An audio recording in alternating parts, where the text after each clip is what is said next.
Ang Laughing Buddha o si Hotei sa Japanese folklore ay isang simbolo ng kaligayahan, kasaganahan at magandang kapalaran. Narito ang ilang mga gabay sa kung saan mo siya pwedeng ilagay. Una, sa salas. Ang paglalagay ng Laughing Buddha sa salas, lalo na kung nakaharap siya sa pinto o main door, ay itinuturing na magdadala ng positibong enerhiya at magandang kapalaran. Pangalawa, dining area. Ang paglalagay sa kanya sa dining area ay maaaring magdala ng kasaganahan at magandang kalusugan sa iyong pamilya. Pangatlo, opisina o study area. Ang paglalagay ng Laughing Buddha sa iyong opisina o study area ay maaaring makatulong na mapabuti ang iyong konsentrasyon at productivity.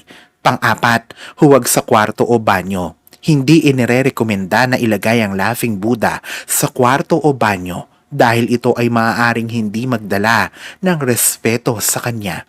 Panglima, huwag sa lupa. Dapat na nasa mataas na lugar ang Laughing Buddha at hindi dapat nakalagay sa lupa. Pang-anim, huwag sa likod ng pinto. Dapat hindi nakalagay sa tagiliran at likod ng pinto ang Laughing Buddha dahil ito ay maaaring magdala ng negatibong enerhiya. Tandaan na ang mga ito ay mga gabay lamang at ang pinakamahalaga ay ang iyong personal na koneksyon at kahulugan sa Laughing Buddha.